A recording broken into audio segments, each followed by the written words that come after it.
Hey, welcome back. This is Tom, and this is Tom's Radio Room Show. And today I'm going to show you some do's and don'ts about antenna installation.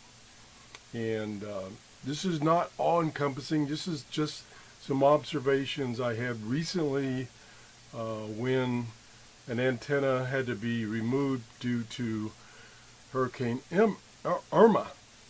This is the antenna. This was sent to me several months ago for review. It's an in-fed antenna, and this is the matching transformer. This has a BNC connector to the coax to bring it into the house, into my radio. This is the mounting eyelet. Let me zoom in a little bit. I'm going to talk kind of fast because I turned the air conditioner off, so it's not so noisy in here. So it's going to get warm in a hurry. Now, what I wanted to show you, and like this is like, I think a 40 feet of wire, just standard wire with an isolator on the end.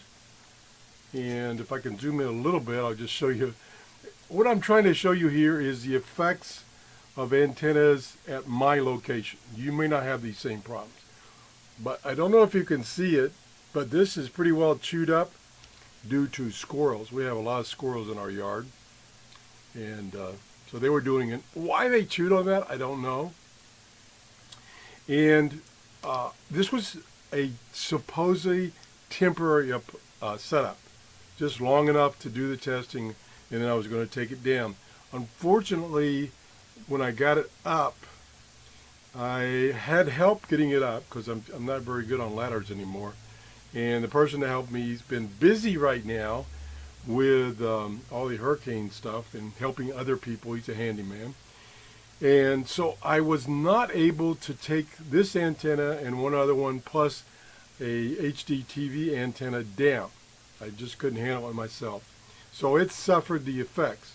It was on just a vertical pole, 20-foot vertical pole that was clamped to the side of the house, and it sways pretty bad. And consequently, it swayed enough that it was pulling on this antenna. Now, the antenna itself survived. There was no breaks. Nothing broke off here. Though it survived, it broke loose because it was tied with this cord right here, which is not heavy duty. Again, this was a temporary setup. Now, one of the things you should do if you're setting up an antenna like this permanently or semi-permanently is you should put either a spring or a pulley system with a weight so that the antenna can flex without breaking. In this case, the antenna did not break. It might have been stressed, but it didn't break, but the rope broke. Now, the rope had been out there, this cord right here, had been out in the weather for about 6 months. So it deteriorated. It's not really made to be left out in the weather. Again, it was a temporary setup. So that's one thing you want to do. Number one, you want to have some kind of tensioning device, either a spring or a pulley system or something. Number two, you want to use rope or cord that is made for outside, so it doesn't deteriorate. I use this because it's very convenient. It's easier to throw up in the tree and get the antenna up in the tree, but it's for temporary use only. So that's one, I'll call it a mistake, but I didn't intend leaving this up even though I left it up for 6 months. So the antenna did good, and if you recognize this thing, you can go back to one of my shows and see my review of this antenna.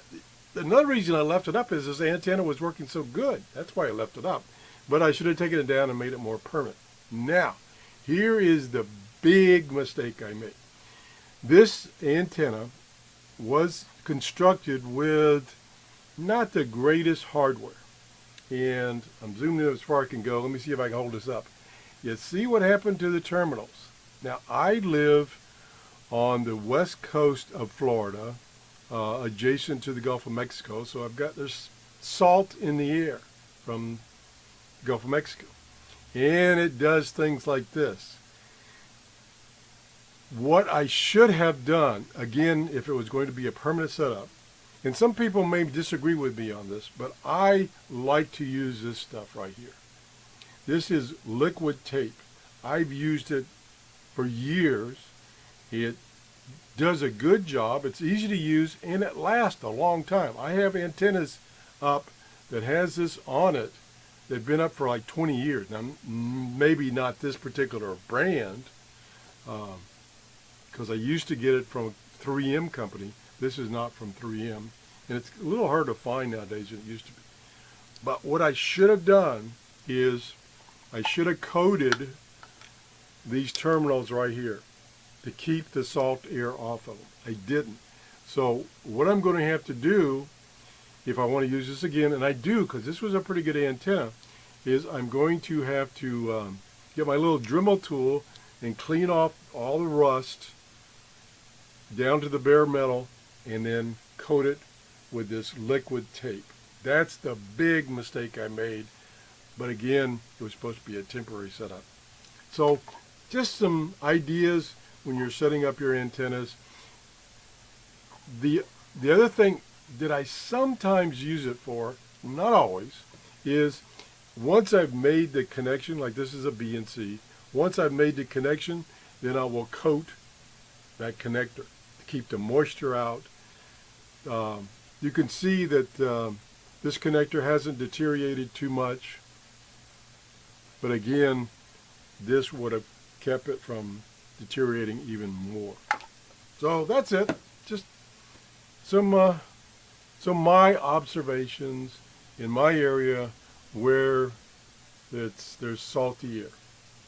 That's it. If you enjoyed the show, please give me a thumbs up. Thanks for watching. Have a great day. Bye-bye.